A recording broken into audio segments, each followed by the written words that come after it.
if the citizenry in America is disarmed, then we are no longer citizens. We are subjects. You know, here in America, we have gourmet treats for puppies. We have these amazing groomers for dogs. Well, in Venezuela, they eat the dogs.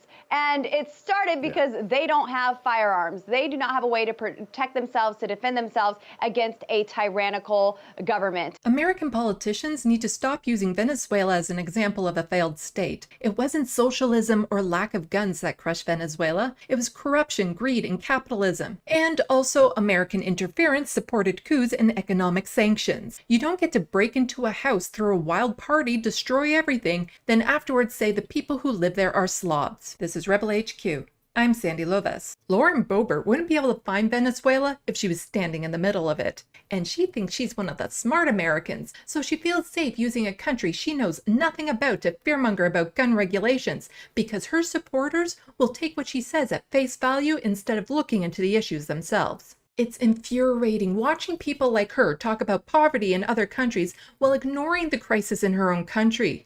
Life is great in America if you have a stable, high income and are white, straight, cisgendered, and without disabilities. America is a country full of luxuries while letting millions of children starve, not supplying safe drinking water to everyone, forcing people to live in tent cities, then criminalizing them for being poor, and allowing people to die of preventable illnesses. Oh, but there's gourmet dog treats and amazing groomers for dogs, so it must be good. Dogs are treated better than people. Instead of dealing with those issues or the rampant gun violence plaguing the US, Lauren uses fictional stories of what happens when people don't have assault weapons. Not having assault weapons won't lead to dog eating. Up here in Canada, we banned assault weapons back in 2020 and more recently put a freeze on handgun sales. Yet the hot dogs here are still made from meat goo that isn't dogs.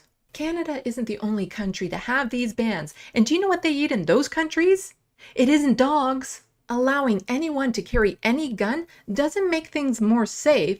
It just means people are more likely to die from gun violence. At crowded events, all it takes is one person firing a gun intentionally or accidentally for a chain reaction. No one else even needs to fire a gun for tragic outcomes. People could be trampled to death while trying to flee what they think is the start of a mass shooting. Georgia's gun laws are forcing Atlanta's Midtown Music Festival to cancel this year. Though Live Nation did not officially give a reason for the cancellation, sources who worked with the festival confirmed to Rolling Stone that Georgia's gun laws were to blame. Since 2011, Music Midtown has taken place at Pittman Park in Atlanta, and parks are among the various public spaces in Georgia where guns are allowed to be carried. The festival, as a temporary user of the park, does not have the standing to supersede that law and enforce its own ban. The festival's website stated that weapons or explosive of any kinds are prohibited. They estimated 50,000 people attended that festival last year. I can't even begin to imagine the panic, chaos, and destruction